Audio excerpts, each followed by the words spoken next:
Good, ladies and gentlemen, and welcome to the Generous Degenerates. I am Corey, and we have a fantastic show lined up for you this evening. We are going to be diving into a little bit of college football gaming news that just leaked today. We're going to be talking about the NBA Conference Finals, the Stanley Cup Conference Finals, and of course, this is the Generous Degenerates. So we're going to be wrapping and gambling into this whole thing and talking a little bit about the PGA Championship getting started tomorrow and what bets we're going to be placing for that. So stick around. We've got a great show for you tonight. Let's get into it.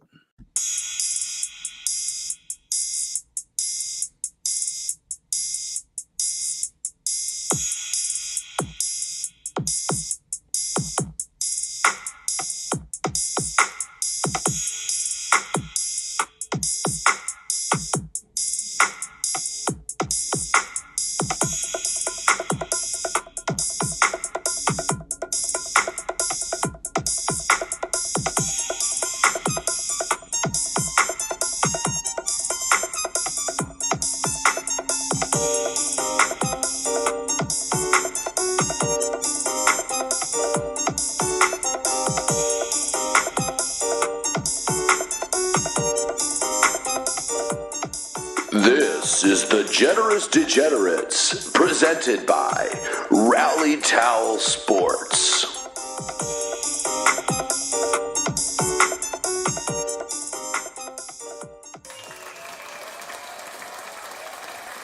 And good evening, ladies and gentlemen, and welcome to the Generous Degenerates, presented by Rally Towel Sports and the Mafia Sports Report. I am Corey, and with me, as always, is the one, the only, Aaron Mailing. What's going on? What's going on, buddy? Good to see you. I know. I feel like it's been a minute. It's been many a moon since we have congregated here on the airwaves, and it's good to be back, man. It's I'm feeling 32, and we're rocking and rolling, my man.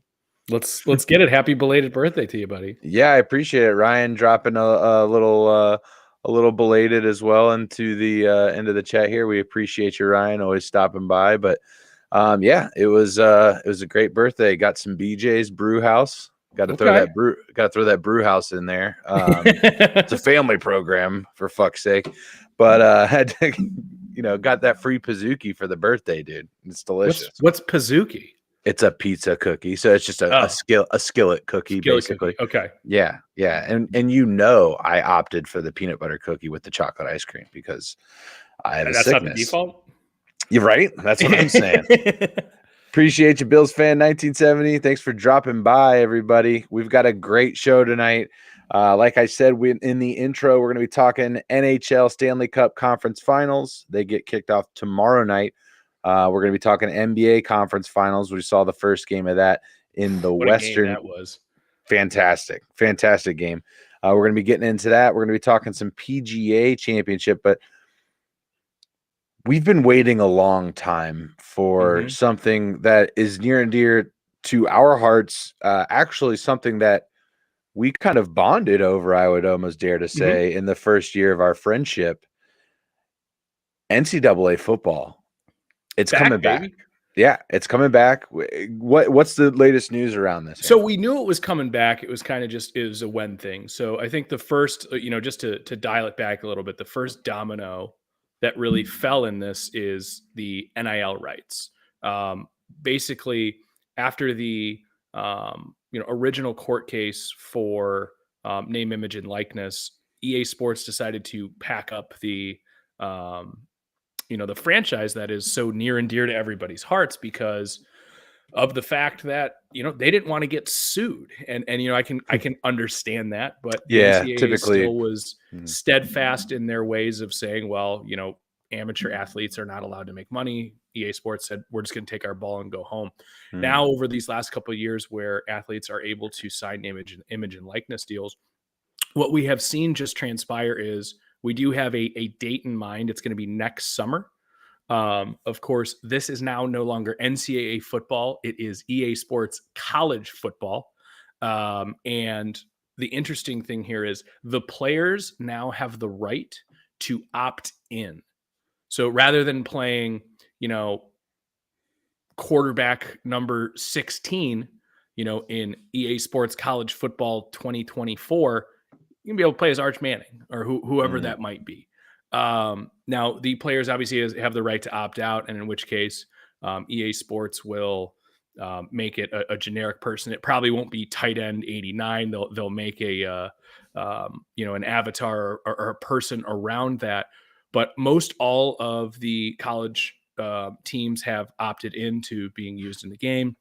So it should have this same kind of feel to it. Bills fan coming in here saying, as long as it's better than Madden, no shit, right? Like let's hope so. Now, the game, as it always has been, is most likely going to be built on the Madden engine. They were in somewhat similar games. However, the game style was a little bit different because college football, of course, is not exactly a mirror image of pro football. Right. The interesting thing here, though, is that there is a one entity that is negotiating on behalf of the players. They're also the group that negotiates for the NFL Players Union, the MLB Players Union, the United States Soccer national team for both men's and women's. So you should be able to get a little bit of life to it. But as you and I know, Corey, the best part about the game is it's not the guys who are playing now. It's who are the computer created guys that I can recruit. Yes. So as long as the thing that's kind of fallen away with Madden is, we're in the microtransaction era. As long as we have a real dynasty and, road to glory type game mode, I think you're going to see fans that are really, really happy. But it'll only be on next gen systems. But boy, I got mine. So I'm super excited for it, and hopefully for next year, we'll be back in the game. It was just, honestly, it was my favorite thing to do, and obviously this because we did this together. Is we would literally select Bowling Green State University and just turn it into a powerhouse, moving up to the Big Ten and just smacking people around. Go to the Rose Bowl every year. Like, sorry, Northwestern, you're out of the Big Ten. Yeah, it sucks to suck. I don't know what to tell you, but it was the best part, man. It was the best part of just building the program and changing conferences and making Deutsch L. Perry Stadium, or for UC fans, Nippert Stadium, or whatever. Any small town graduate had the opportunity to build their team and their stadium into one of the toughest places to play in the country, and it was just so much fun. And the recruiting part was a blast. I mean, it was just like a little puzzle game that you got to play alongside of the football aspect. In terms of gameplay, I mean, it was pretty simple. Like there's obviously there's juking and audibles and hot routes and things like that. Option plays. Yeah, option plays, fantastic. Plenty of things that you could do in the game, but it wasn't like super complicated. I mean, I haven't really played a whole lot of Madden lately because of they've gotten rid of a lot of the little wrinkles like we're talking about. But one of my favorite parts of the NCAA games were always, like you said, the road to glory, like playing your senior year of high school and getting recruited 50 in overalls. Yeah, dude. Yeah. Just, building up a prospect. What was your, all right, outside of quarterback and running back, what was your go-to position? That was the only position. Those were because you want to touch the ball. Yeah, you want to touch the ball. And quite frankly, my favorite was running back. Why is that? Because I think it was the most fun, following the tacklers. You also get to be a little bit of a receiver as well. And I also found myself in quarterback situations, basically just audibling to whatever play I want to run. And as a running back, you're kind of forced to play the play. Yeah. So it allowed me a little bit more realism, even though they were like, well, obviously we're going to hand this guy who's going for 240 a game the ball 20 times. Yeah, I always enjoyed playing the quarterback position, but if I had to pick another one that I like to play, it was always defensive end. I like rushing the quarterback as well. Because you can kind of roam. Yeah, definitely a little bit more in tune with the entirety of the game, whereas obviously edge rusher, you got one job really. Right. Just like in any sport I've actually played in real life, though, my offense is my defense. Okay. Defense is irrelevant. Yeah. If we're not scoring 60 in the game, then what are we doing? Why'd we get out of bed? Why'd we get out of bed in the morning? No, it's going to be awesome. And I think everybody's, really excited to have it back. It was a shame that it went away. But I get why. It's just unfortunate. Just don't fuck it up, EA. I'm worried about that, but I think Are there's ya? something about. I think there's going to be something about the nostalgia. I hope they lean heavily into the nostalgia, Mhm. because I think you're going to, you're going to have a lot of fans who haven't really played the game. There is an entire community that has kept that game going, where every year they, and those are a lot of rosters to turn over, but they Yeah. would, you can go on. It's like PC or whatever, and get updated rosters. They've had like graphic updates to it. So like if you look at them now, they were even able to work the with like modifications, being able to work in like the college playoff into it. Oh, wow. So that's going to be a big thing too. Was the last game for college football was it was just 1 versus 2. That was the national championship, right? So we're going Yeah. to be able to see the college football playoff, and it's going to be expanding. Yeah, that's gonna be sick. That's gonna be a very. When's the expansion in real life I think football? it's not next year, but 24, right? yeah, right. Yeah, the 24 season. So yeah, in theory, that game should have the expanded playoffs built into it, which is always good. Did you ever you remember the old games where you could like fucking play as the mascot? Like you've got Mascot game. Yeah, Yeah. Brutus going up against the Nittany Lion, whatever its fucking name is. Yeah, fantastic. It's absolutely awesome. I actually have a funny story about that, but I don't want to get myself in trouble. But let's just say one time in college, we found some fungus, and I watched people play the mascot game, and it just blew my goddamn mind. Could you imagine, especially like, I wonder what would be creepier is watching like the Mountaineer, because he's like just a person. The creepiest one was Notre Dame, because it was just like that. It was just like a leprechaun.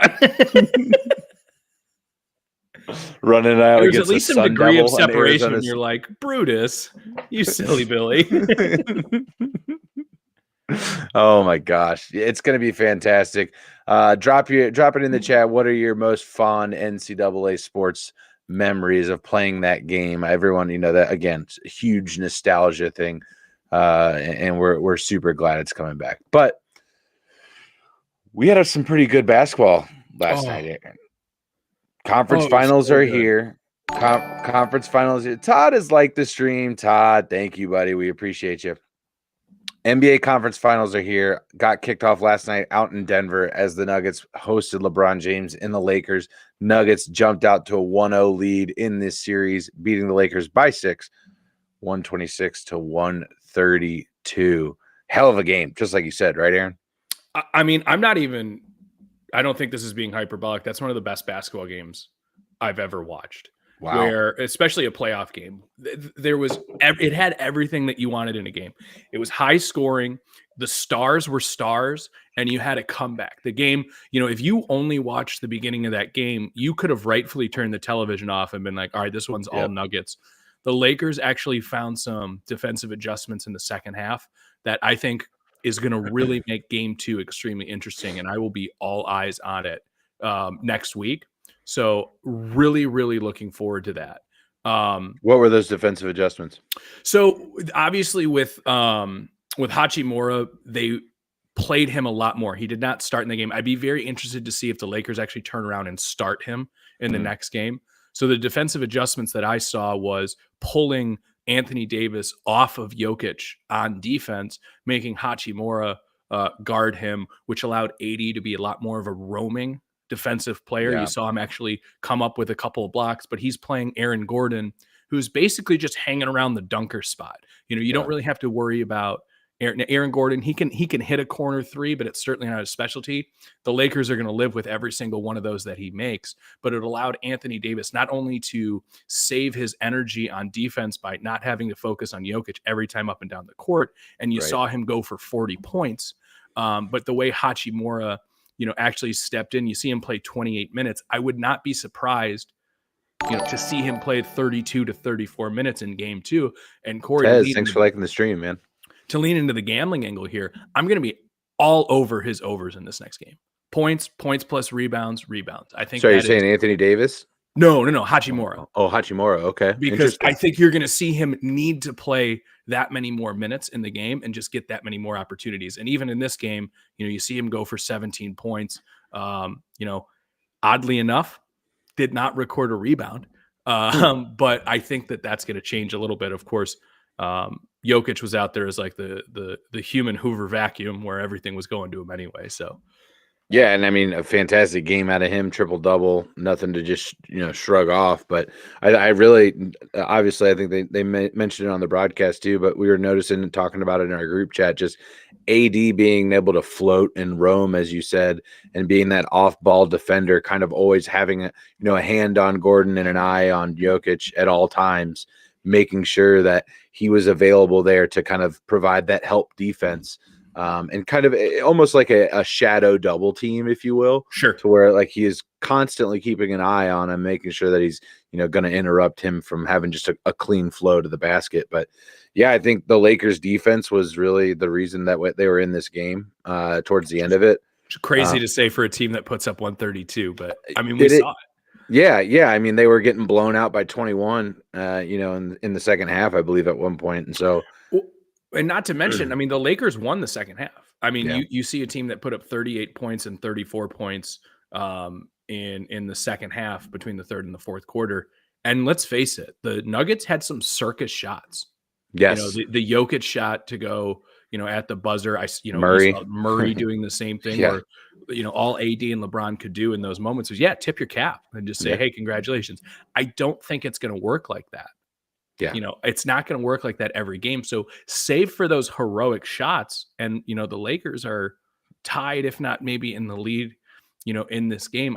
For example, both like the Jokic play, Davis played as textbook defense as you could on that. And same did LeBron on the Murray shot. On the Murray shot. Yeah. Another thing I was gonna say is I while that is true, it's also important to note that LeBron missed 2 key free throws down the stretch that would have cut the lead to 1. Mhm. And I understand that it wouldn't have given them the lead or anything like that, but a 3-point lead versus a 1-point lead just changes the dynamic. It changes what you do on offense. Maybe LeBron doesn't force up one of those 3-pointers that Aaron desperately needed to hit a parlay. Yeah. I don't know. It's all right. But it's all right. We're moving on. I don't know. He missed a couple of those threes as well. I thought that first 3-point attempt that he took was a little rushed. I didn't really like that at all. I'm nitpicking here because LeBron played phenomenally. He almost had a triple double himself, if I'm not mistaken. Yeah. Look, going forward in this series, though, you gotta like what you saw to the second half of the Lakers, right? Yeah, I do, but I also think you saw the Lakers play at about 100% efficiency. And I don't necessarily know that I saw that out. Giving up 130. No, I guess what I mean is I don't think Anthony Davis is going off for 40 again in this series. Yeah. You know what I mean? I think you saw that was one of those efforts which was absolutely phenomenal to see. Austin Reeves going off for 23 on the road. Started pretty slow in this game, but you saw him just nailing 3-pointers at the end of the game. There was some heroics on the Lakers side as well. I think this series has the potential to go 7, but I also think the Nuggets are too good at home for them to lose this series. And if they can steal one game on the road, this series is just, it's obviously over. So I agree. Don't get me wrong. I think so. You think game 2's like do or die for the Lakers? A series doesn't start until a team loses on their home court, right? That's the old mantra, because then that's what's going to get us to a game 7. So yes and no. The one thing that I'm noticing in these games, though, and I've probably watched more LeBron James games than 95% of basketball fans, just being a Cleveland Cavaliers fan over my entire life. Is he just operating at just a different level right now? Not physically. We have seen physical LeBron, between, his Miami Heat days and kind of his intro there to the Cavs, or reintroduction to the Cavs, if you will. But I have never seen a smarter basketball player out there. There's even moments where you see him kind of, everyone wants to, yell at him for flopping and stuff like that, but he'll kind of milk a situation just to give him a little more rest, knowing, all right, like I noticed it last night. There was a situation where it was like 26 seconds before the quarter, like, all right, I'm going to milk this a little bit. I'm going to get a little more rest. We're going to go to a TV timeout. Yeah. I've even heard stories, from people on podcasts who've, national ones who've actually gone to the games where he's called out on the bench, like, their next timeout's a TV timeout, like that's going to give us more rest. So it's, or not their next timeout. I'm sorry. The next dead ball is a TV timeout. Don't call a timeout here. Yeah. So like even stuff like that. And I don't think we've ever seen, you can have whatever goat debate you want, and that's completely fine. I don't know that I've seen a guy with a higher basketball IQ than LeBron James. So, with that, I mean, that's the chess piece right there, right? I don't, this Lakers team had to fight just to get into the playoffs. For them to even be in this situation, I don't think anyone would have necessarily predicted. But, the moves that they made at the deadline, the roster that they have now, we've seen, the health of AD and, LeBron, knock on wood there. But, they've been playing just phenomenal basketball. And we haven't really seen these two playing consistently over, since that bubble championship. Right. So it's been really, really exciting to see. But I just think the Nuggets are the best team in basketball right now. Yeah, and I think that they've been, without a doubt, the most consistent team throughout the entire season, right? I mean, they came out, started the season on a tear, and they've just been able to maintain that. And you got, who some people consider the best player in the league. You got one of his best nights. One of them. You got one of his best nights last night. You know what I mean? No, I completely agree. So kind of looking at this from a gambling perspective, there's a couple things that I would probably look to build off of in that first game. The Jokic stuff is tough. Like he just walked into his 4th straight triple-double in the playoffs, which is just completely unheard of. If you want to take his points, assists, rebounds, totals, that's fine. The problem with doing that with Jokic is he has no problem going for 20 assists in a game and only scoring 20 if that's what the team needs. We've seen him consistently in the 30s in the playoffs because, frankly, that's what the team needs. But he is one of the most unselfish players I've ever seen on the court. I think one of the things that I think you're going to see a heavy dosage of Aaron Gordon in this series. Part of the reason I think the Nuggets went off to such a great start in that game was there was nobody like Aaron Gordon on the Warriors for that last series. Somebody who can actually not match the athleticism necessarily on the Lakers, but at least, make that a little bit more difficult. The Warriors are not a big team. They're playing Draymond a lot at the 5, Looney at the 5, but they never really have been. Yeah, right. No, exactly. They never really have been. But it was definitely something that jumped off the screen to me. If Michael Porter Jr. is going to hit shots like that, it's going to be a long night for the Lakers. So here's a couple things that I want to look at. Yeah, what you got? This probably is not going to be a game 2 bet for me. But what I want to do is I want to focus on how these players are going to play in game 2 so I can bet that in game 3. So I'm really hoping that we can see Bruce Brown go off again, because that would be a classic underfade for me in game 3. You always see the role players at home. They feed off that home crowd. They get that 3 going. They get that layup in transition. They get that defensive stop. Crowd gets behind them. Next thing you know, they're hot for 3 straight threes or have a nice 15-minute stretch. I'm going to fade that in game 3, especially if he can get his points up in game 2, because I want that number to be a little bit more elevated than where it should be. And then I want to take the under in that in game 3 when he has to go against the road crowd where, the Lakers are a really, really good home crowd. The other thing I want to see is how Hachimura is going to play. I am going to play his points over in game 2 here, because I think he's going to get a lot more minutes. And I think he's going to be a really, really big part of that game. And then the other piece of that too is the Austin Reeves piece. He's somebody I was going to bring this up, and I'm curious to see where you're going to go on this for game 2, right? Yeah, for game 2, I would probably take the under here. That's where I thought you were going to go, yeah. But then to go around and maybe take kind of the inverse side of what you were saying. It's tough to do that twice. Yeah. Especially on the road is what you're saying, right? Absolutely. The other one that I'm really going to hit hard is going to be in game 3 is going to be the over on D'Angelo Russell. He needs to show up in this series, but Mm-hmm. he is, he's like James Harden light, where I don't know which guy I'm going to get in this game. Is it going to be the guy that's going to go off for 40 and put the team on his back, or is he just going to wither away and not show up at all like he did in game 7?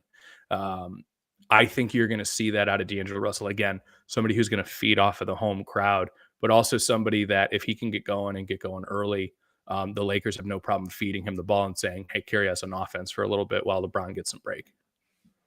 Well, it's definitely going to be interesting in a monumental game, too. If the Lakers can get one on the road, we've got ourselves a very, very interesting series. Aaron already kind of talking a little bit about how important it is to win at home, and the series doesn't start until a road team wins.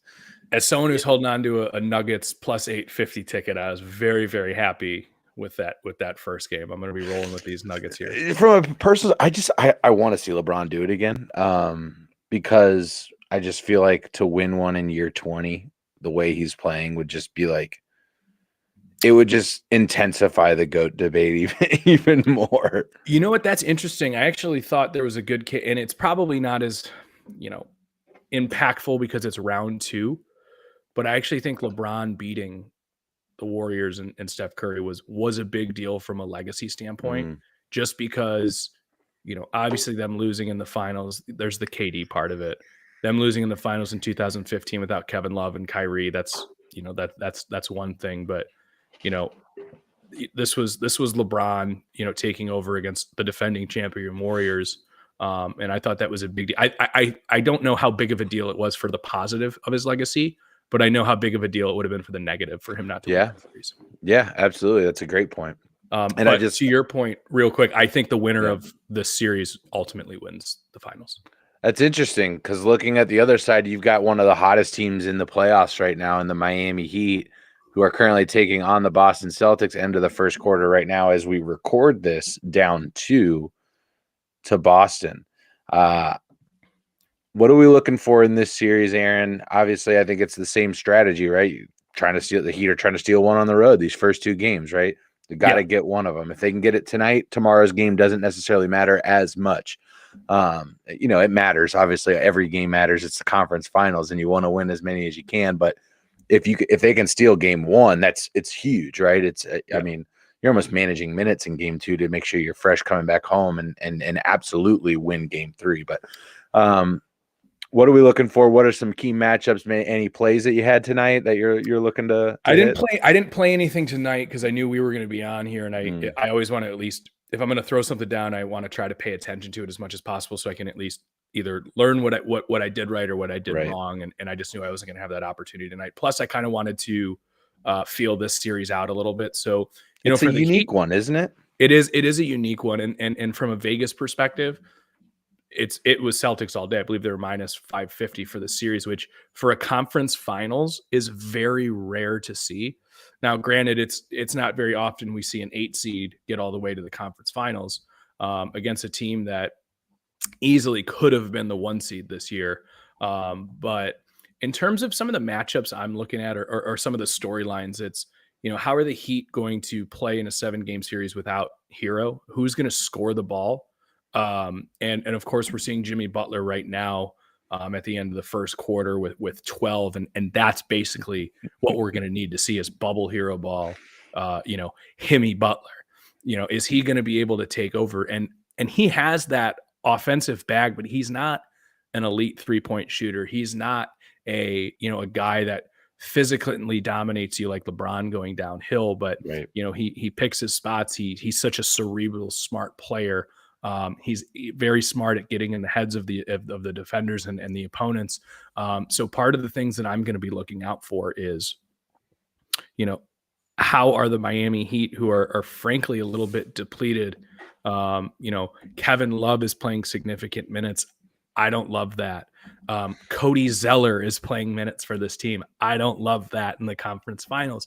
Meanwhile, on the other side of the roster, you have guys like Jason Tatum, Marcus Smart, Brown. You have White and Brogdon coming off the bench. You have our guy Robert Williams III out there. I just think from a talent standpoint, I would be Corey, I would be frankly shocked if the Celtics lost this series.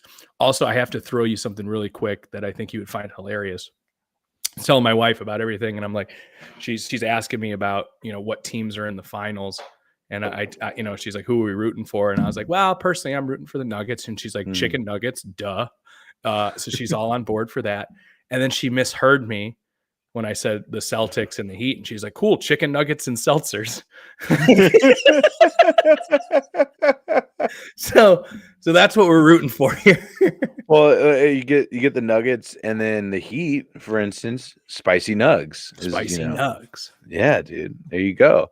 And I want to throw this out to you, and I already threw it out to you in our group chat, but for the pod here, I took the Heat plus 1.5 in this series. You see this going 7?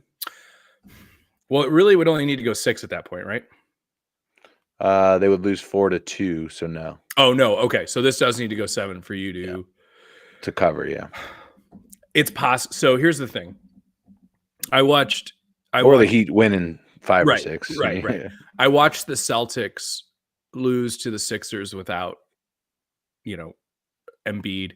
I watched them let Harden, draw back the clock and play some basketball in that way. If there's any team that's going to do it, it's going to be the Miami Heat. Would I be shocked if it goes 7? Absolutely not. I probably would be I probably wouldn't have bet that personally, just because of the Tyler Hero piece. Mm-hmm. I don't trust that the Heat are going to be able to score on offense. They played in the first round here. They played the Bucks, where Giannis was obviously out for part of that series. They did a great job when he came back. Middleton's been hurt all year. This Knicks team, the reason here's the way that this happens, Corey, is they have the best coach in basketball. With Spoelstra. You think so? Okay. And he's so smart. One of the things that I loved in the second round series against the Knicks was they're like, all right, you're going to play Brunson 44 minutes a game and expect him to throw 40 points up. We're going to pick him up full court. I'm going to exhaust this guy. All right, you're going to pull him off and give him, you're going to take Randall and you're going to take Brunson off the floor. All right, here's a little zone for you. Let's watch everyone shit their pants. Like, they are so smart. And I think Eric Spoelstra is so ready for the moment where the Celtics have all the talent in the world. But obviously with Udoka being gone from last year, the part people aren't really talking about is this is an unproven rookie head coach. I like the coaching matchup, and I think coaching can get them a game or two in this series where talent otherwise wouldn't. It's a good point. And the main reason I put the bet there is just because I feel like the Celtics consistently, as you've kind of alluded to, but never really said yet, the Celtics do a really good job playing down to everybody. Yeah, and they 100%. They do it all year as well. And I don't know if that's coaching. I don't know if that's complacency. Like, we are the Celtics and we've been really good for the last 3 years, or really what that comes back to. But it seems to persist in this team over the last few seasons, really. So I don't know if you can put it to coaching. Maybe it's because they really lacked that leader on that roster.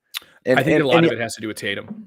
Yeah, and he's just not that kind of. He's not LeBron James, and he probably won't ever be. He's not even Jimmy Butler in that charismatic sense, right? He's not that guy that can really motivate. Not that guy, pal. Not that guy. So that was the reason, getting plus 150 juice on this one.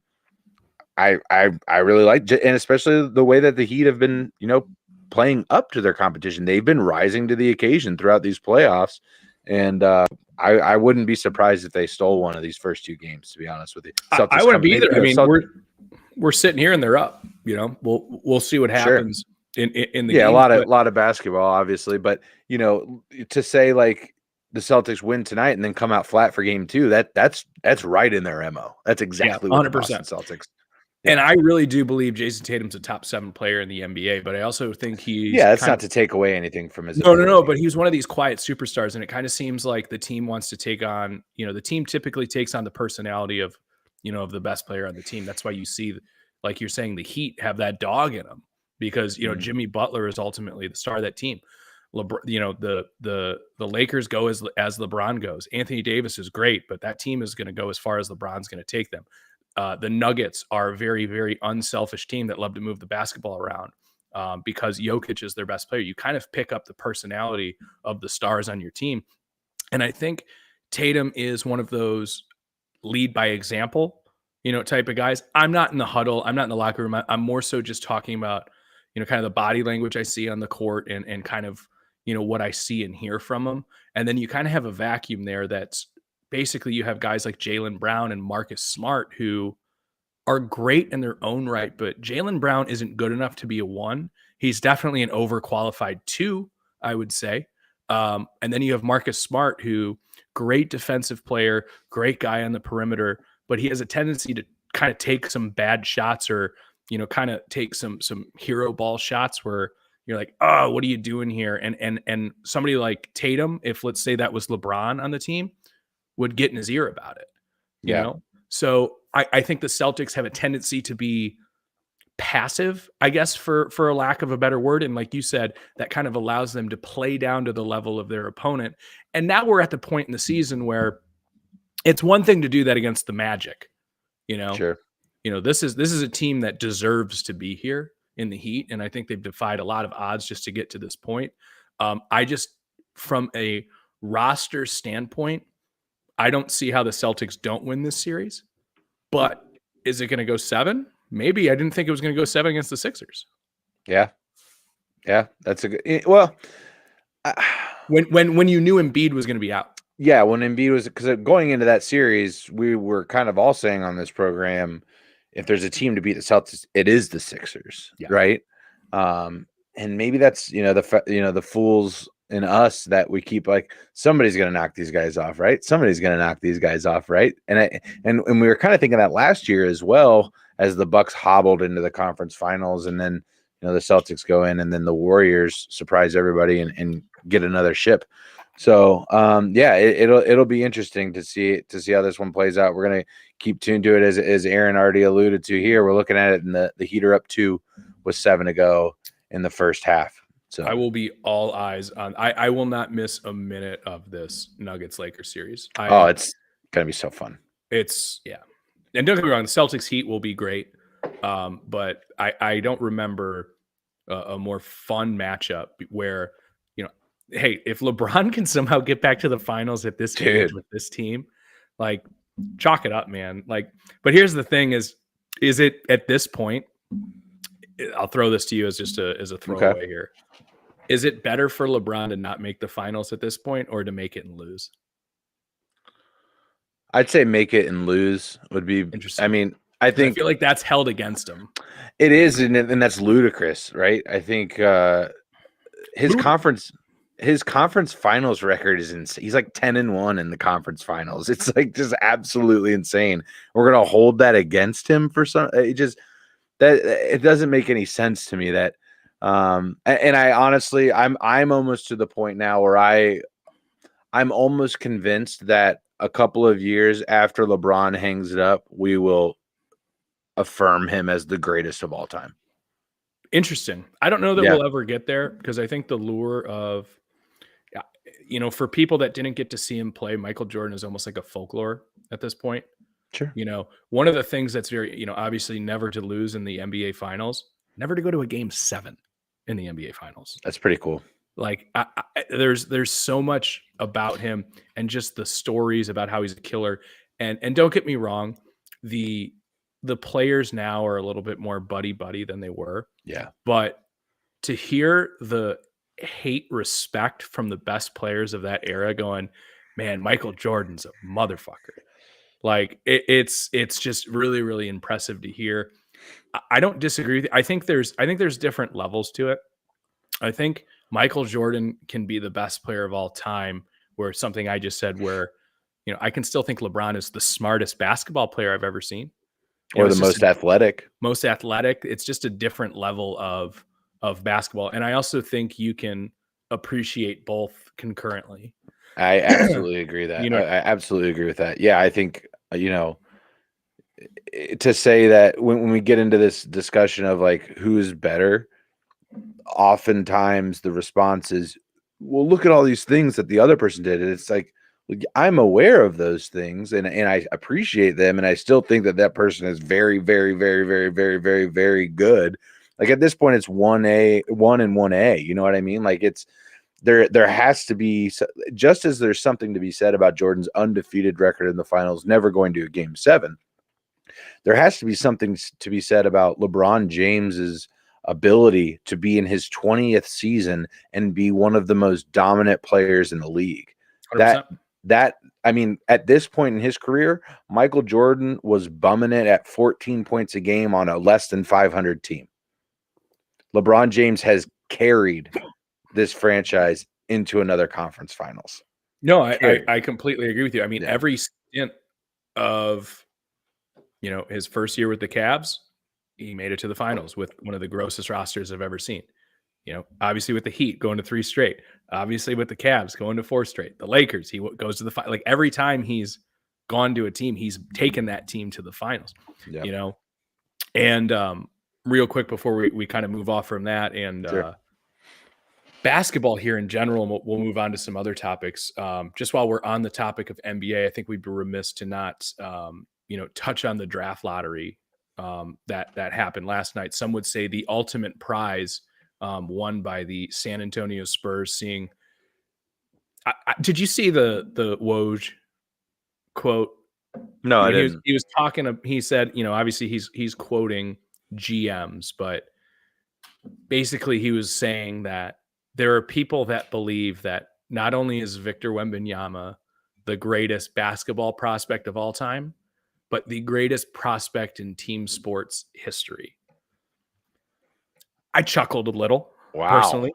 Don't get me wrong. I think Victor is great.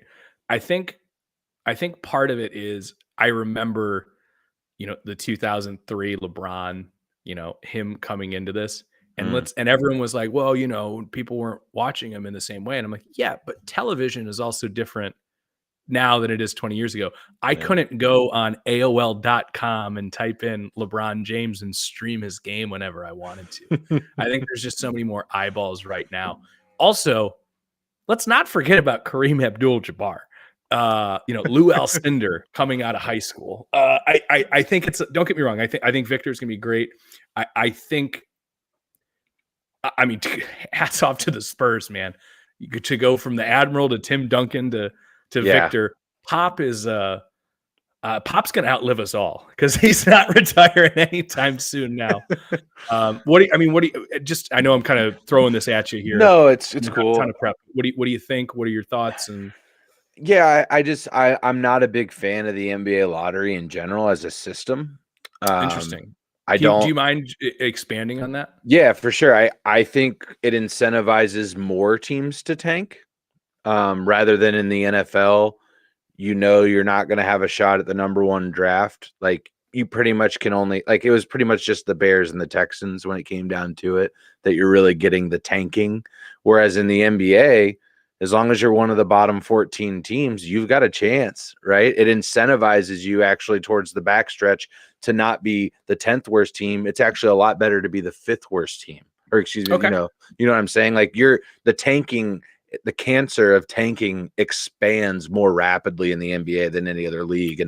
And I'm not really sure the solution to that. I just know that the lottery causes that. The system of the lottery by nature incentivizes teams that could potentially have been fringe play-in teams, right? The Dallas Mavericks could have probably been a play-in team this year. Not the case, right? They traded their team off and moved in, they lost. That one's a little different because their pick was top 10 protected. Sure. To the Knicks. And I know for a fact the NBA was pissed off about what the Mavericks did. This makes for really good podcasting. I completely and 100% disagree with everything you just said. Okay. So for instance, on the NFL side of things, I just think it's an entirely different process. The NFL is designed to have the worst teams be better and the better teams be challenged. Your schedule is different for winning. You don't as best they can. As best they can. And I think the way that they do it is, by the way, I think is completely fair. You know, the NFL is designed for teams to be on the come up and for teams that are on top to, have to really, really succeed to stay on top of the mountain. Yeah.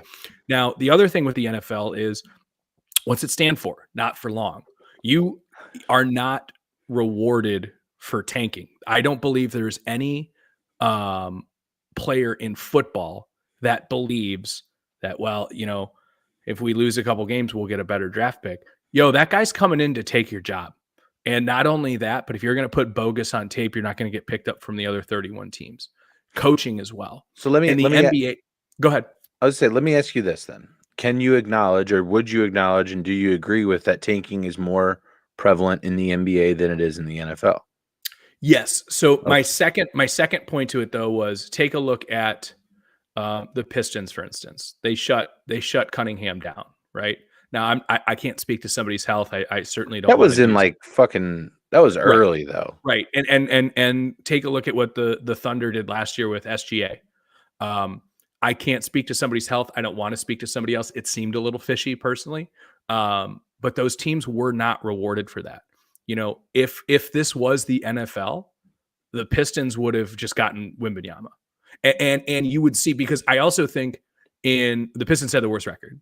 They did. I thought there was somebody else. No, it was the Pistons, but the worst three teams have the same chance. Yeah, percentage odds, right? The other side, and Corey, I would have agreed with you a couple of years ago, but I think something that the NBA did smartly on the other side was the play-in. Those teams that, you have teams that are maybe in the 10, 11, 12, 13, 14 range of the lottery that actually do have incentive at the end of the year to play for. NBA teams love playoff revenue. I promise you that. The other thing too is, in the NBA, there are more, I would say, more sure things in the draft, where in the NFL it isn't always the case. And what I mean by that is somebody like Wembanyama, right? Okay, this is a clear cut, number one overall pick. The comparison to that is somebody like Andrew Luck, right? For the NFL, yeah, no doubt that guy is going to go number one.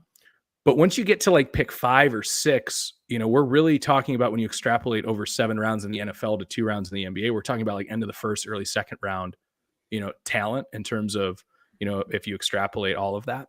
So I hear what you're saying, but I like the lottery system.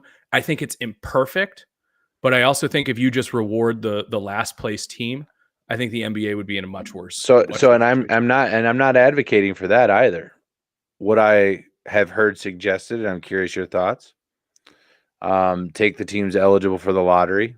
Was it 14 teams? I believe is the number.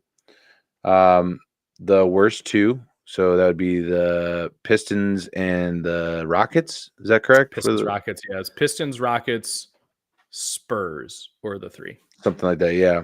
So say Pistons and Rockets are the worst 2. They get a first round bye. The other 12, we do a tournament.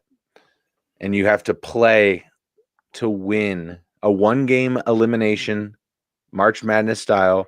Worst 2 teams get a bye. They're automatically into the second round.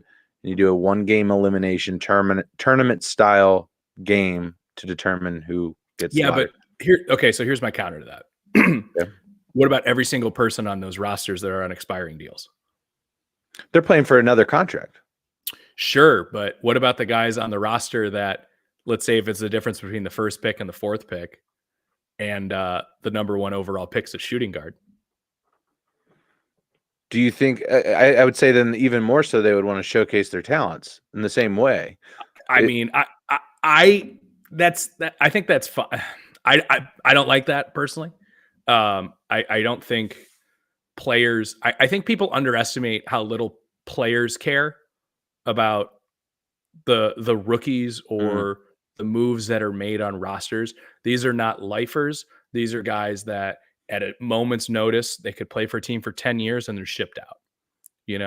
I just don't think that they're going to have, now from a fan's perspective, I could see the allure to that. But the people that you're asking to care, I think have the least incentive to care. If that makes sense. Yeah, to an extent. I think it depends on the roster. If you've got a young building team such as the Pistons, I think they're going to be in there scratching and clawing, trying to fight because they understand what, they are one major piece away from really being I also wouldn't want to a really good disincentivize basketball teams team. that happen. Like, let's just say, there's a team that, I'm trying to think of a good example. Honestly, take the Cavs from 2 years ago with Sexton and Garland, right? Like, they weren't good, but you could see some stuff going on there.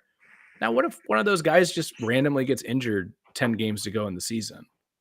Like that, even if it is like a nice young core, you're without one of your pieces now to help yourself get a draft pick. And it wasn't through your fault at all. Sure, but as a coach, would you rather have a coach, a front office, and a fan? Let's take the player equation out of it. As a coach, a fan, a front office, would you rather have your destiny in your control or by which, they grab an envelope? Meaning, would you rather be able to fight for a better draft pick, play for a better draft pick, or just leave it up to chance? In the last 10 years, this is the first year that the worst team in the league didn't end up in the top 3. The Pistons being at 5. Yeah. Crazy. I'm not too worried about it. And that's unfortunate for the Pistons, but that's also a team that had the number 1 overall pick 2 years ago. It's just, I personally like the lottery system. I agree that it's imperfect. Yeah. But I also don't think there necessarily is a perfect situation because, you're always going to have quote unquote tanking. How do you police against all these teams that are sending out their assets for 18 first-round picks in the future? I get why they're doing it, but is that necessarily a good product? It sucks for the fans, but really what you're doing as a GM is buying yourself time and saying, can't judge me yet. Look at all this. Look at these poker chips I got over here that I haven't cashed in yet.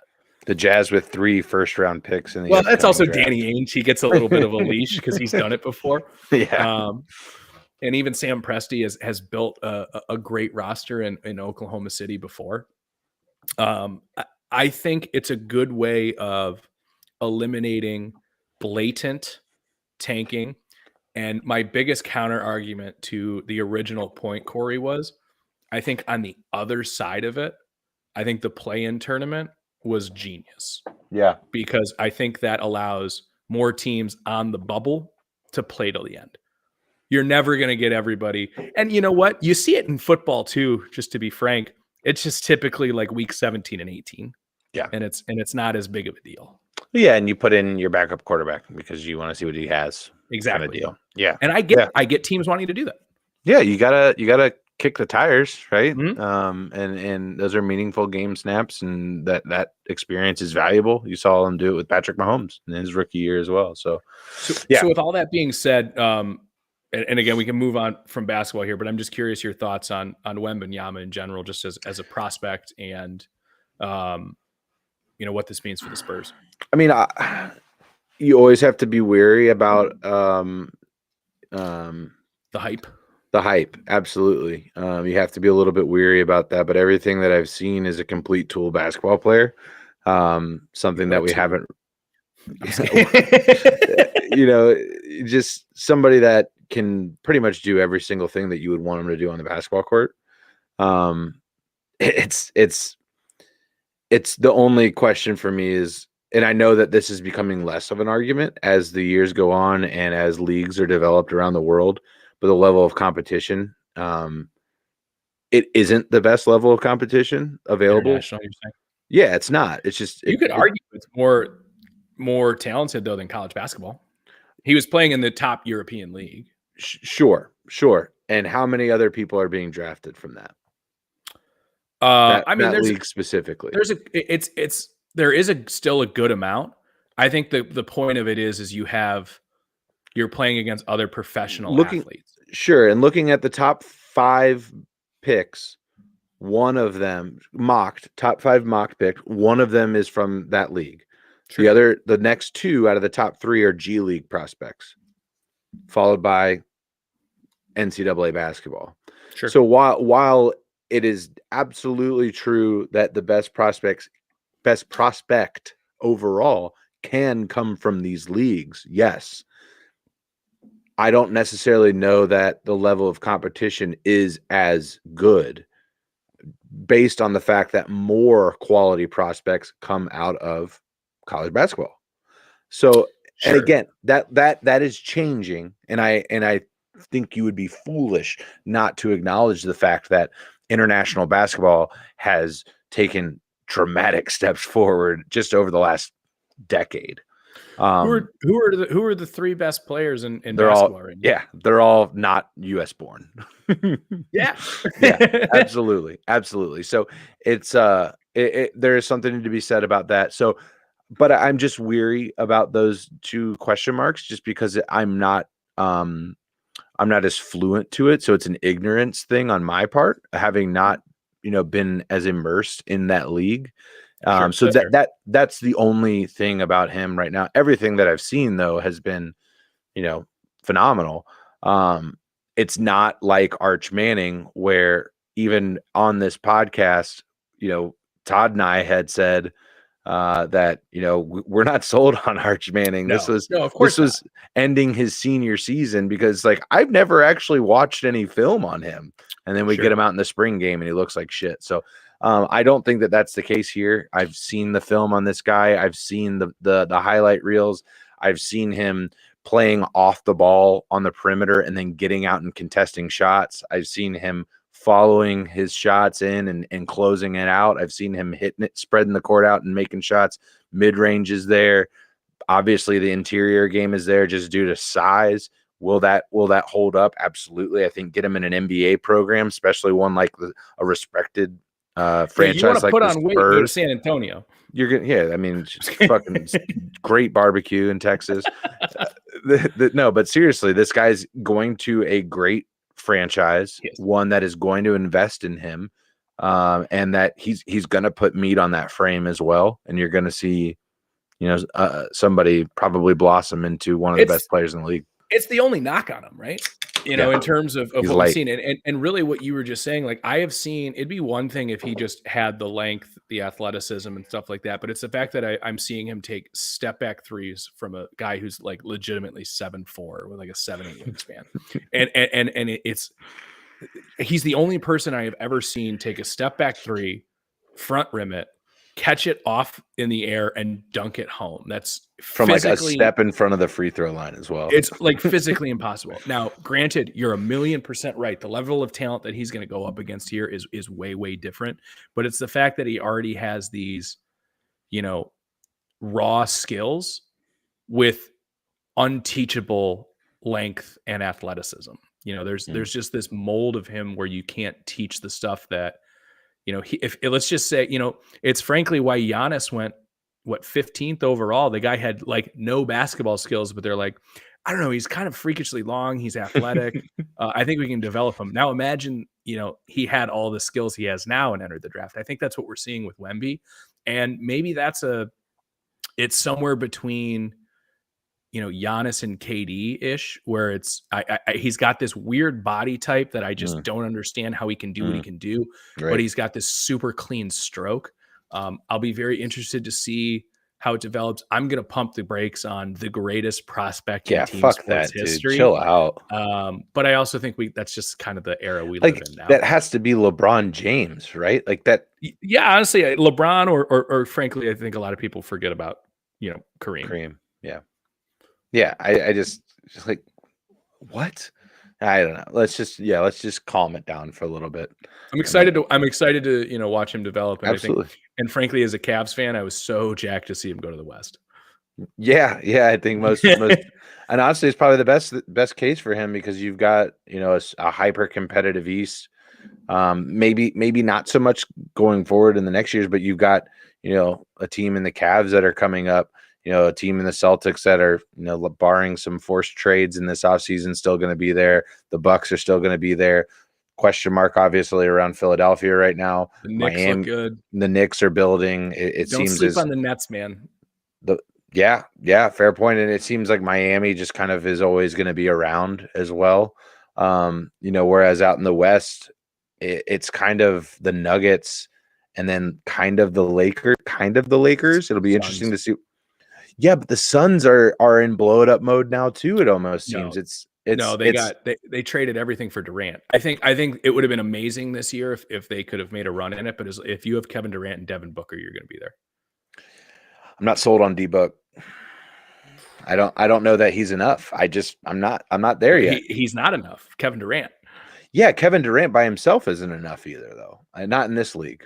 Not in this league. No, I don't think Kevin Durant's enough. They did give up a lot to get him, but simply because, and that's not. I think Kevin Durant, and I've said, you guys know how I feel about KD. He's in my opinion, he's the greatest scorer, ever to play basketball, and walking bucket. I don't think that just him alone is enough. Obviously, just seeing in this league, you need like 3 guys that can contribute on a regular basis. And I just don't know that D-Book is. I like him to like a Donovan Mitchell. Yeah, similar, and that's not taking away because they're both really, but Donovan really good. Mitchell. But when has Donovan Mitchell ever been a 2? Yeah, he hasn't. That would be great for Donovan. Yeah, it would be. It would be fantastic if I agree with you, but yeah, I think Devin Booker. I think it's also fair to say we're on the. Is it fair to say that we like Kevin Durant has probably peaked? The only reason I'm not going to say that, and of course, the only reason that's true is because of the injury concern. Mm-hmm. I think we're very quick to forget that Kevin Durant was the odds-on favorite MVP at a point this year, at a point deep in the season this year. Sure. So, we'll see. All right, moving on. Let's flip it over some hockey, dude. I mean, I'm not sure if you were able to catch Game 7 of Dallas and Seattle, but it was a phenomenal game. It was these Stanley Cup playoffs have just been riddled with storylines. Obviously, from the beginning, you're seeing the historic season of the Boston Bruins and what they most points scored. Most points in a regular season. They get bounced in the first round by the Florida Panthers. Yeah. And you're seeing the Toronto Maple Leafs not getting through round 1 and then getting taken down in 5 games by Florida. It's been a very interesting. Once Boston kind of went out and then Toronto went out, you really thought it was going to be Jersey or Carolina that wins this. Whoever came out of that series is going to win everything. But now that Florida's moved on into the conference finals going against Carolina, you got to wonder, is there enough magic left in the tank? Personally, Stanley Cup conference finals getting kicked off on Thursday night in Carolina. I really like Carolina to come out of the East in this one. We had talked about it earlier. You had said, Corey, if it's not Boston, who is it out of the East? I said, on paper, it's Carolina or Toronto. Those are the only other 2.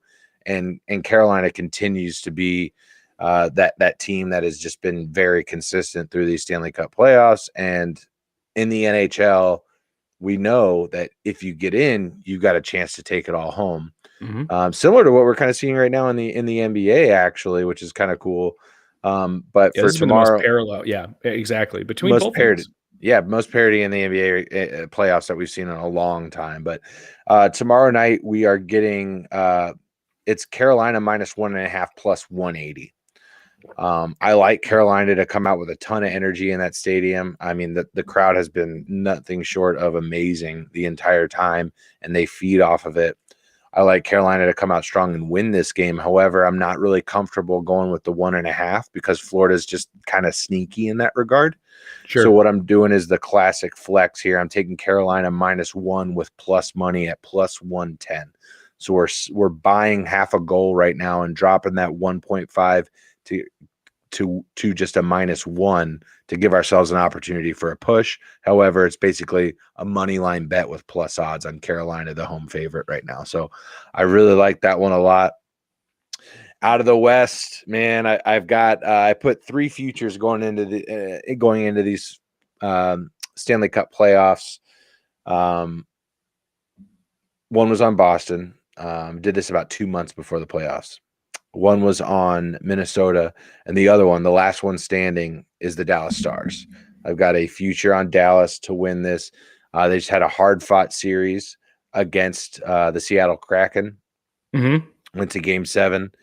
Prior to that, a really hard-fought series against Minnesota. And honestly, I think when you're looking at the level of competition, I don't know that anyone else has had the same level of competition throughout the playoffs to get to this point as have the Dallas Stars.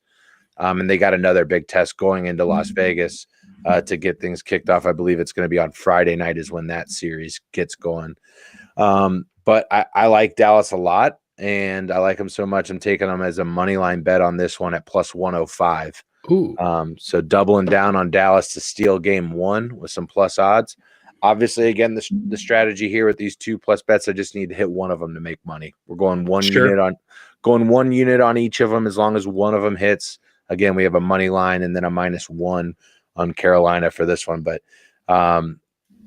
conference finals, as much as I've been advocating for watching the Stanley Cup playoffs, you got one game a night, similar to basketball. Check them out. You're not going to be disappointed. You're not going to be disappointed. I absolutely love that.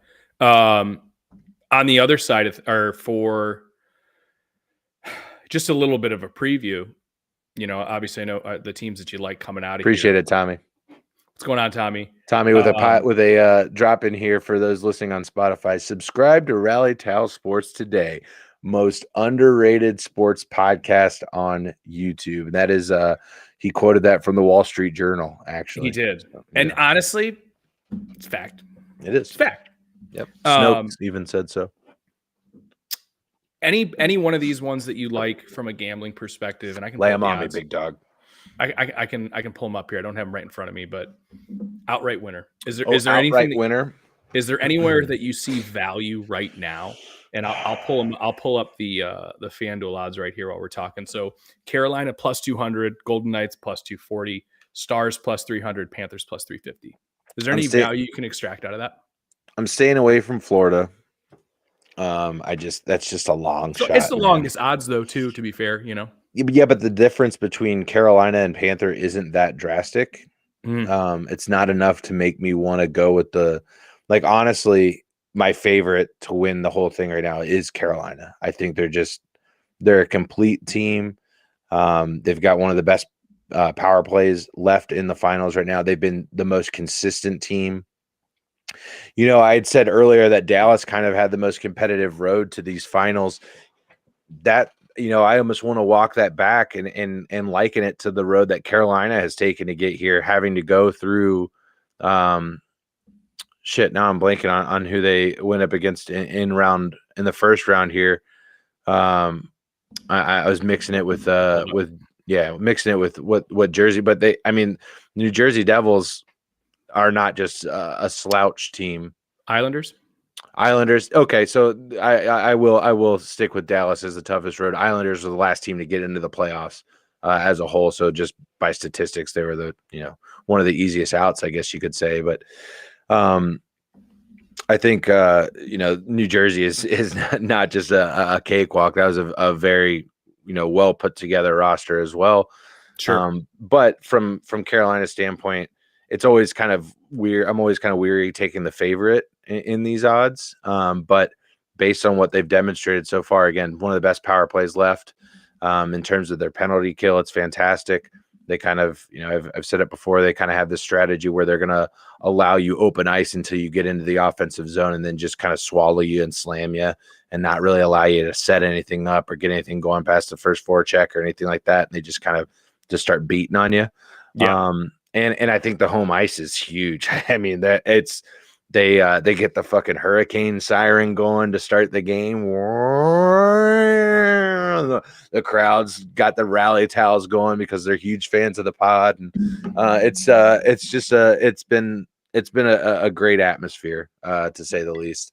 Aaron's telling me I'm frozen on our end, so I think it's just on my end. Okay, I think you're Chad, okay. let me know. Chad, let us know. I'm going to refresh, jump back out, jump back in if you want to. I'll hold it down. I'll hold us down. So now's a good time to talk to you guys about an important message here at Rally Towel Sports. Packs of stray dogs taking over major U.S. cities. All right. That's what we're really concerned about now is packs of stray dogs taking over major U.S. cities here at Rally Tile Sports. Now Aaron's back. We'll get back to the regular scheduled programming.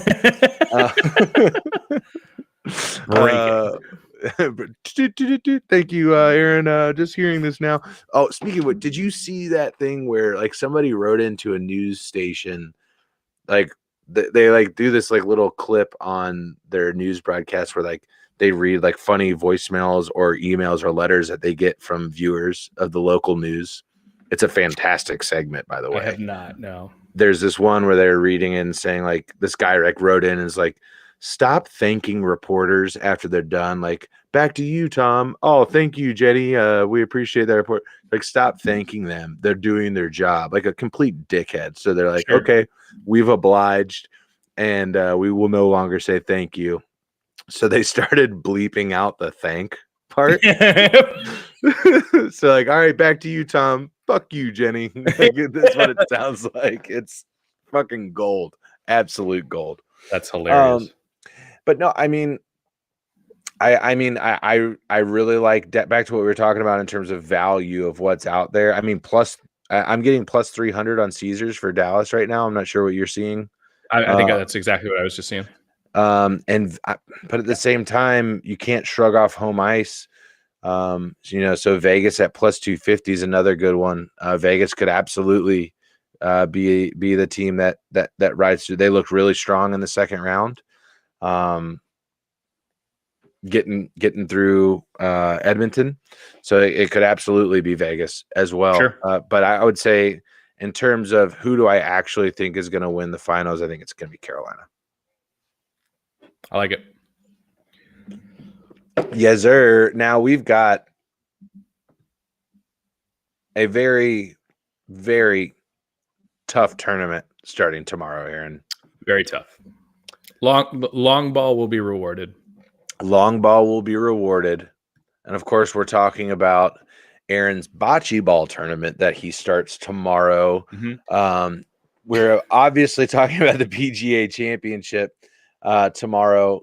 Starting at, I believe, Oak Hill is where they're. Is that correct? Am I accurate? Mm-hmm. Oak Hill. Okay, great. So, what are we looking for? What bets are you placing for tomorrow?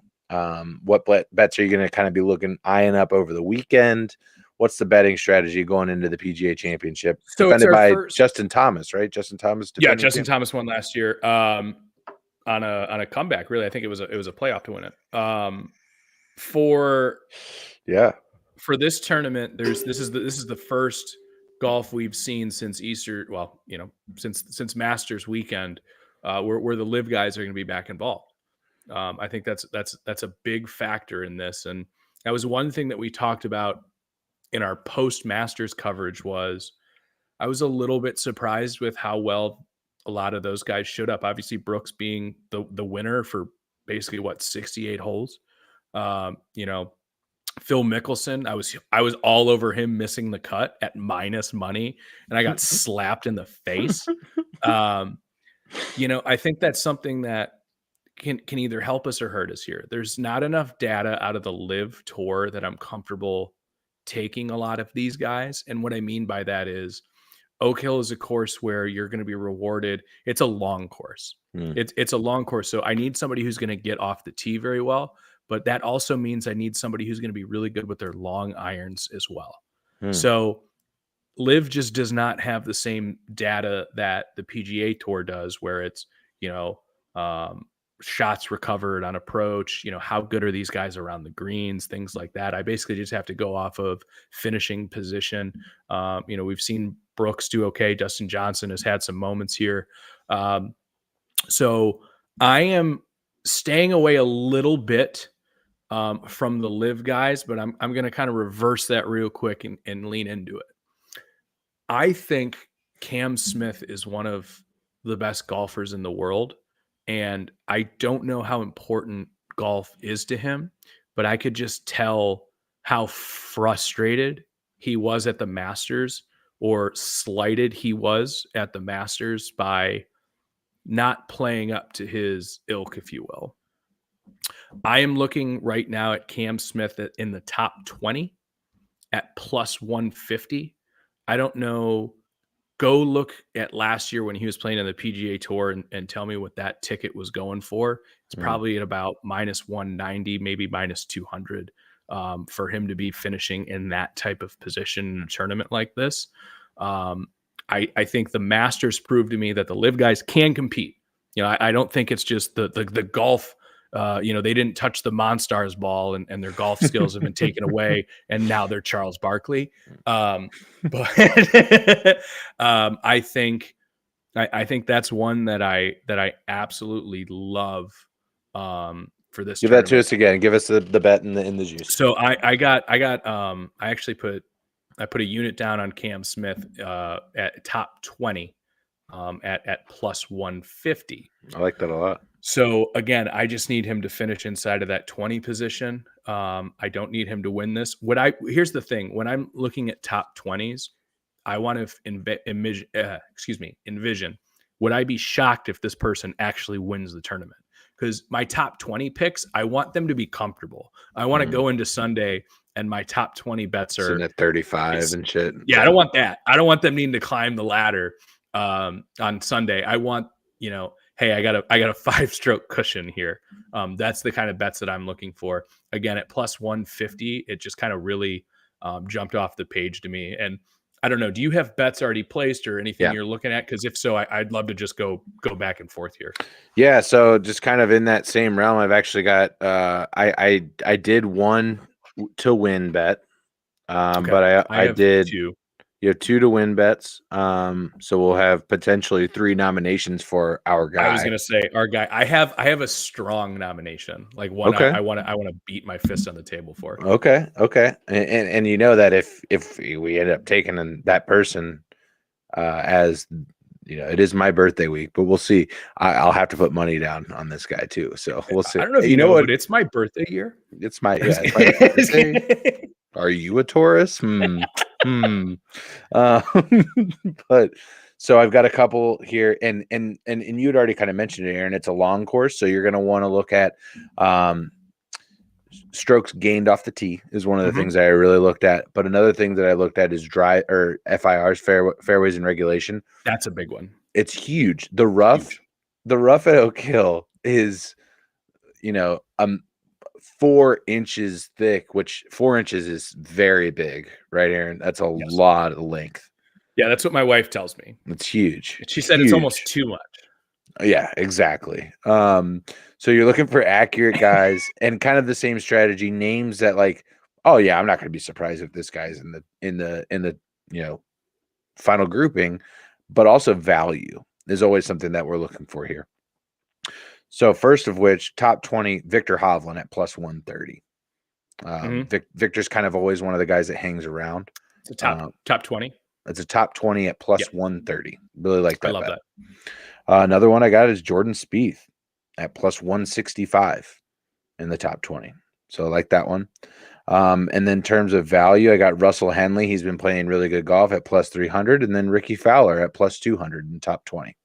Again, based on those 4 bets, I need 2 of them to hit for us to make money on my top 20 bets.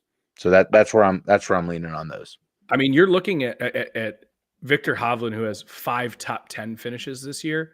And I think between last year and this year, Ricky Fowler, I think to me, has had the biggest rejuvenation. Yeah. Oh, absolutely. 4 top 10 finishes this year. And an underrated part of his game that is really, it's his driver right now. The guy for Fowler. For Ricky, yeah. Yeah. Ricky is smashing the ball off the tee and hitting it straight, and he's doing a really good job. And it's just setting him up. The biggest thing for Ricky is whether or not he's knocking down those 8-foot putts and scoring when he needs to score. Because you know that this course, just like every major course, is going to choke you up at times. You're going to record a bogey or 2 on the round, bogey or 4 really on the round. That's not crazy. What really matters is, can you score on the holes that you're supposed to score on? Yeah. And to your credit here too, and I really, really like those 2 picks. We say it every week that we're previewing golf. Who's a better iron striker than Viktor Hovland? Like we were just saying, obviously it's who's going to hit the fairways in this, but who's going to be able to hit these smaller greens from longer distances? It's pretty much Scotty, Victor, And I would probably say Max is probably in there as well. Yes. Yeah. I would completely, I like the Fowler one as well, because I think there's still good value in there. I don't think the public has caught up to how well Ricky Fowler has actually been playing this year. I think Victor Hovland's surprisingly a little bit more of a household name, or at least from golfers' perspectives. I think golf is still a niche betting sport. So I don't think you're getting, like, for instance, just a public basketball game. You're going to have people that just take the Lakers, right? We know there's going to be money that floods to that side. I think you're going to have people that are, golf fans that are actually going to take the time to bet on golf, or just throw some money on Rory or Scotty or something like that. Speaking of which, that's somebody I'm not investing any units in this week is Rory. I haven't seen anything from him this year, and the odds just don't line up to me. Same thing though. Am I going to be surprised if he's in contention on Sunday? No, but it's just not a risk I'm willing to take. So that's not a pick of mine, but that's certainly, I'm not fading it. I'm not going to pick him to miss the cut by any means. But into that point, I'm going to give you one that is just a fun little prop bet here. It's a group bet for I think I bet this on DraftKings. I am taking Scotty Scheffler to beat both Rahm and McIlroy at plus 192. That's the Wednesday Thursday grouping. Yes. That's sexy as fuck, dude. That is a gorgeous group of golfers. Not even just aesthetically speaking, because Jon Rahm's kind of a bit of a fucking weird looking guy, but that's just awesome golfers. Awesome. So here's my thought process, Corey. I think Scotty Scheffler is one of the most consistent golfers on the tour right now. The only downside I've seen from him this year is he'll lose a couple strokes on the green. Some putts that just aren't going down that you would think a golfer of that caliber isn't going to have any problem making. So that's the only risk to this one. But the reason I'm taking this one, or why I'm taking Scotty as opposed to any three other guys in this group at, again, the plus 192, and that's kind of the range I like to be around in golf is the plus 150, plus 200 range. I think that's a really nice place to be. It's because I don't need it to hit. I just need a couple of these to hit, and I'm going to be profitable. But here's my thought process, Corey. You and I have both seen McIlroy struggle all year. I don't think I need to go into incredible details there. Do you know how hard it is to win back-to-back majors? Pretty tough. Do you know how hard it is for Scotty Scheffler to finish not in the top 10? Here's the thing. Rahm can still play great, finish in the top 20, finish in the top 10. I just basically need Scotty Scheffler to beat Rahm, which I think those are I don't know if you'd agree with this, but I would assume you would. Probably the two best golfers in our game right now. Yeah. I think John. Don't get me wrong. There's no reason he can't compete on this course, other than the fact that there's always seems to be that hangover from the Masters winner for the next major. Mm-hmm. So that's why I'm fading Rahm a little bit this week. I'm not really investing heavily in him not doing well, but Scotty Scheffler to beat him, yeah, absolutely. At plus 192, I'll take that all day. Sure. Yeah, I don't hate it. I've only got one other bet placed for this tournament, and that's my a few more, my outright winner. So let's hear what you got. So I'll go through mine until all I have left on the board is the outright winners, if that's all right with you. Yeah, absolutely. So I have a tier bet here. I really like Hatton, Tyrell Hatton in this tournament. So what I'm gonna do is and just to give you some of the stats here, Hatton is tied for 10th this year in top 10 finishes. He's sitting at 5. What I'm going to do is I'm going to take a half a unit on Tyrell Hatton to finish in the top 10 at plus 360. But I'm also going to take a 2-unit bet for Tyrell Hatton to finish in the top 30 at minus 105. So I can hit both of those. That's an escalator, right? If he finishes in the top 10, hey, guess what? He finishes in the top 30 as well. Yeah. But if he doesn't, and if the top 30 is pretty reasonable to do for a golfer who has been consistent as he has all year. Yeah.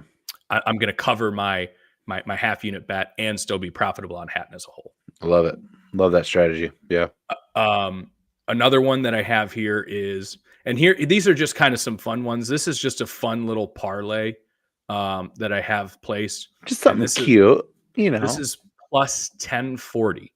Oh boy. I got Brooks, Hovland, Xander, and Scheffler to all finish in the top 20. Brooks, Hovland, Xander Schauffele, and Scotty Scheffler to all finish in the top 20. Yeah, I mean, obviously those are all good pedigree names, guys that I'm going with this. Basically, that's me looking at this and going, let's see some chalk golf. Let's see guys that have been there. Right.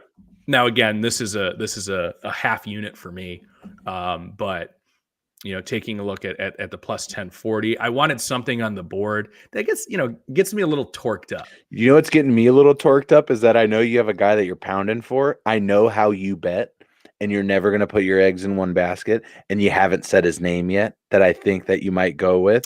I have said his name once. Okay. Then we don't have the same guy. But there is another guy. So I have just two champions. I picked two guys to win outright. Okay. One of them is I haven't mentioned yet. I don't want to don't spoil it. Okay. This is just another little fun bet, and this is just a plus 200. And I just want something to root for on Friday. Okay. So I have Rory, Tony Finau, Jason Day, and Max Homa to all just make the cut. I don't need them to do anything else. Then you said Rory is in that? Yes. Jason Day, Max Homa, and Tony Finau. Okay. Correct. All I need them to do is all four of them to just literally stumble on drunk to the golf course on Saturday. Mm-hmm. And I'm looking at that, and I have that placed at plus 200. That is it's a DraftKings pre-selected grouping. Yeah. But I'm going to take that at plus 200. And again, that's just that's another half unit bet for me. But something to root for on Friday. You always have the stuff that leads you into Sunday, which is great, but it's kind of tough to watch 4 days of golf and not have something to root for each day, if you will. Yeah, so hard. So those are my bets.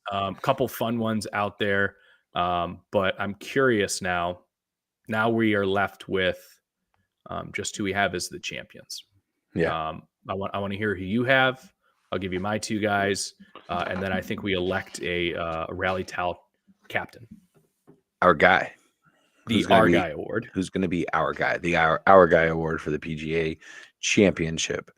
So whenever I make a outright winner bet this early, meaning before the tournament starts, I am looking for a guy that's been playing well and that also this bet packs value, right? Yeah. I'm also considering the course. You need somebody that can get the long ball going. You need some guy that's strong off the tee.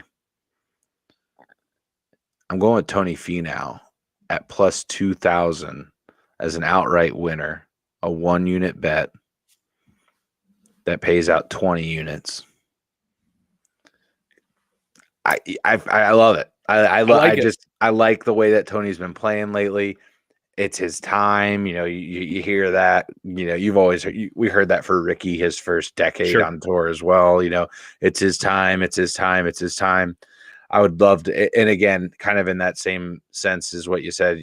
Just having something to root for. Tony's such an easy guy to root for. He's such a he's so easy. Absolutely, such a good guy. You're not gonna hear me complain about that. Keep going with Tony though. No, I just like the way that he's been playing. And I just pick again, I'm looking for value. I'm looking for a guy that can hit the ball far. Tony does that. And also he's the best dressed guy on tour. So it's got to he's something. A handsome man. I'll tell you that. And this is just the devil's advocate in me. And hopefully this is just good for content. Cause I don't hate the pick. You heard me. I have Finau in a, but I have him in a cut bet. Sure. So Tony Finau has finished 4 times this year in the top 10. 2 of those times he has won. He has not finished second or third all year. So my only issue with Finau is he's a home run hitter. And what I mean by that is if he's in the mix, he's going to win it. Now, one of the tournaments he's won this year, I believe, and I have to double check this, so I don't want to spit this as fact, but I believe it was a depleted field a little bit. Like some of the top guys, weren't Yeah, there. was it the Mexico Open or no? I think, yeah. So my only concern with Finau is, top 10, top 20, you have my attention. Outright winner, I don't hate again, at plus 2,000, it's hard to argue with the value on it with a guy who has, shown he can win, but he's really only shown he can win of late. The pedigree of Tony Finau has always been, that's kind of this guy golf, is a though, top right? 20. Yeah, but he's always been a top 20 guy and somebody who hasn't been able to finish, which will be ironic when I pound the table. The guy that I have here as a outright champion at plus 1,900, guys, it's Patrick Cantlay. I know he has been a little bit of a sour on golf fans for his pace of play, dude. But I think here's the thing. I think I'm getting value out of that. You're getting great value. He's one of the best golfers in the world. I think he's one of the best golfers in the world. I think the best part is he's paired with Brooks tomorrow. Yeah, and Brooks is he hates that's going to piss Brooks off so much. I didn't even think of that. Oh, no. Yeah. I hate my Brooks bet now because he's going to start with a fucking 98. Excuse me. I meant to say 78, not my game.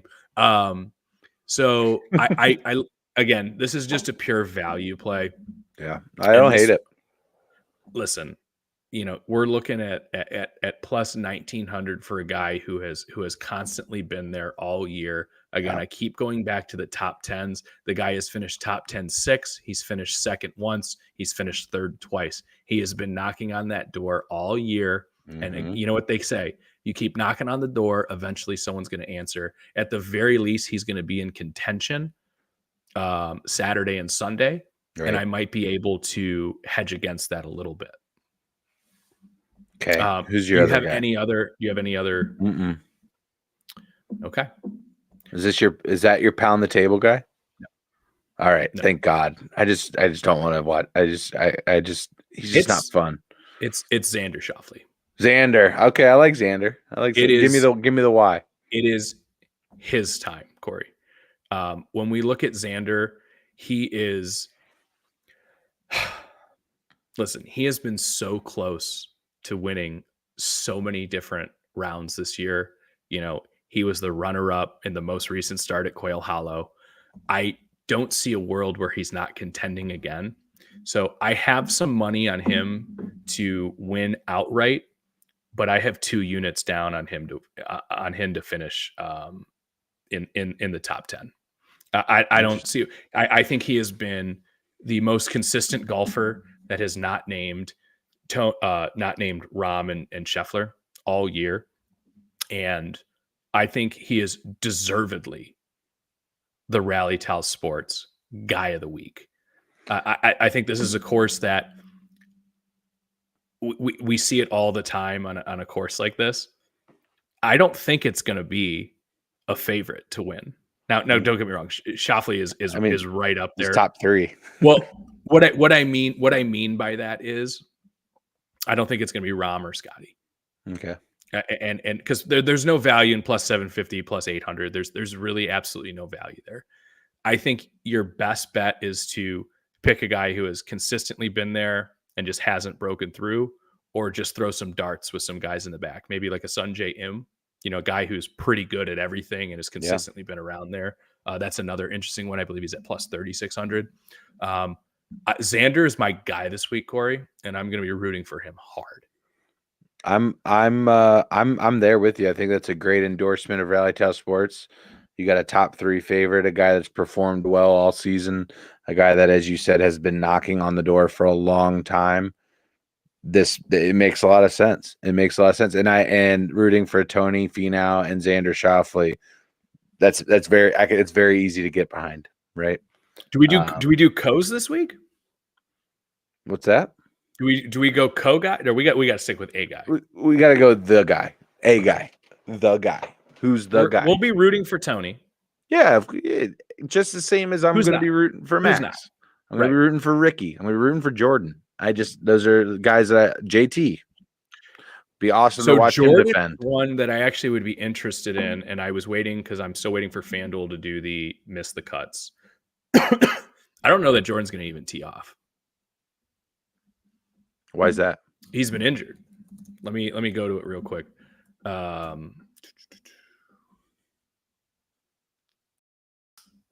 He's been having some wrist issues. Yeah, he withdrew. Now he does say actually did come out and say that he is going to play.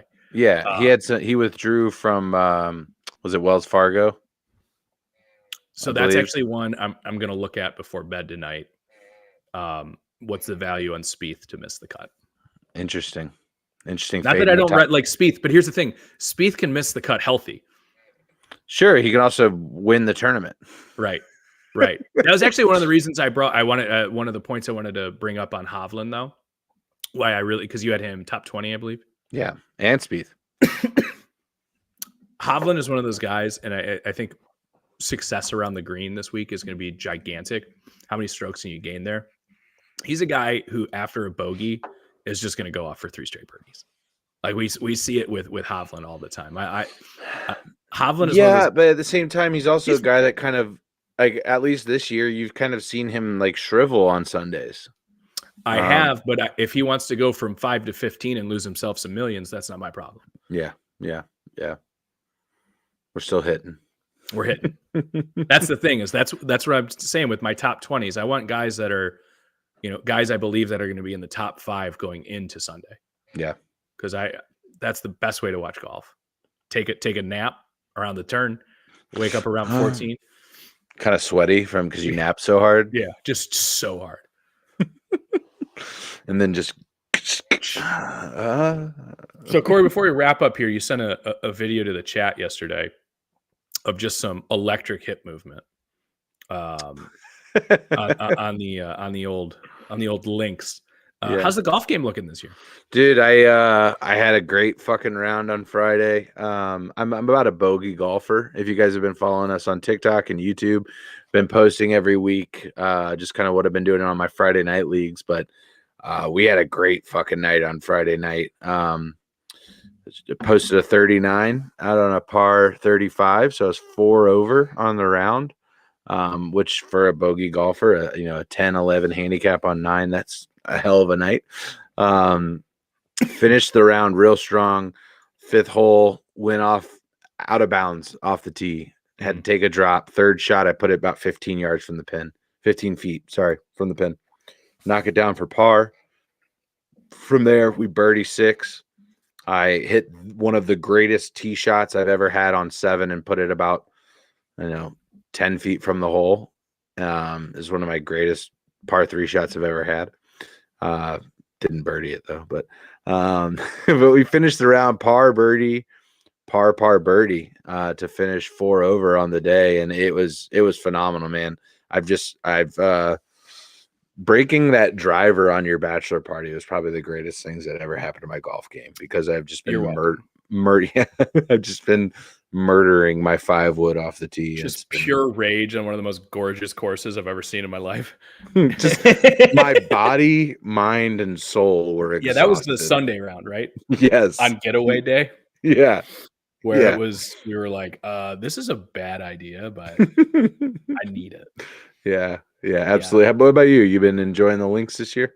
I have had some of the worst luck with weather this year. I got a round scheduled for Saturday morning. I have a wedding Saturday afternoon, so it's like a 7 a.m. tee time. Get up and go. Yeah, it's get up and go. Honestly, that's my favorite though. It really is. Work can't do it. Golf. It's like vacation. You're like, oh, what's that? Who needs an alarm? Yeah, I can get to the airport at 5 a.m. for a trip to Florida. Sure. Is there a Bloody Mary there waiting for me? Yeah, I can do it. No, I've been playing a lot better, and I've had people that I golf with consistently confirm that to me, which is encouraging. Guys who are so like playing a good round of golf is like, it's almost equivalent to, meeting the love of your life, I'd say. Yeah. Yeah. Except it's a lot harder. Yeah. I'm just kidding. Especially when you're as funny and good looking as we are. I mean, it's like magnet, Anyways, Oh, she's gonna So kill me. no, so my driver I got a new driver last year, and it's been cooking. Like I don't have to worry about, oh, there's this water in front of me that's 70 yards. What am I gonna do? It's like, no, I'm gonna absolutely rip this thing a good 230, 240. Dude, and It that's might almost go in the part of it. rough. It might go in the rough, but it's gonna go fairly straight, fairly consistent. The biggest thing for me this year, Corey, is I've always been an iron player.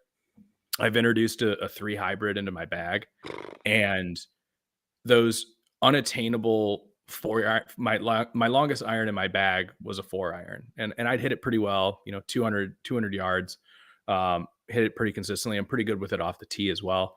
But to be able to have that like 220 distance in my bag has been just game changing. So for instance, if I do have a bad tee shot on the rare occasion, I'm right back in there. Also, I think I've parred more par fives this year than I have my whole life. Like I'm upset when I walk off a par five without a par. And it's just been the increased distance that I found. I've always been pretty good with my short game. I've been a really good inside 100, and I'm a pretty good putter. So that part of it has helped, but just adding distance into my bag has really increased it. I'm consistently breaking 100. It's rare that I have a 3-digit score now. So that's really cool. Still looking to break 90. That's my goal for this year. Fuck yeah.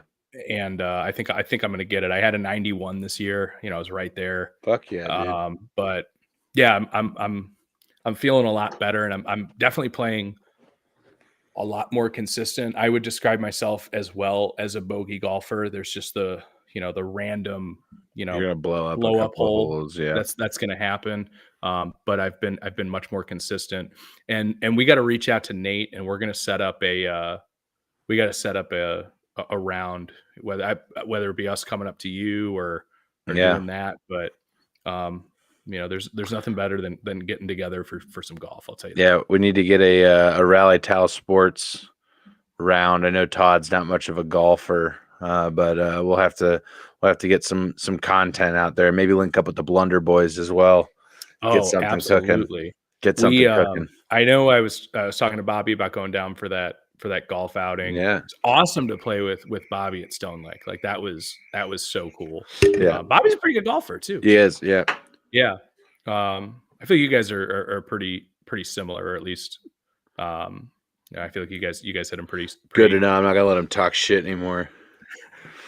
But I think on a good day I could beat you both. All right.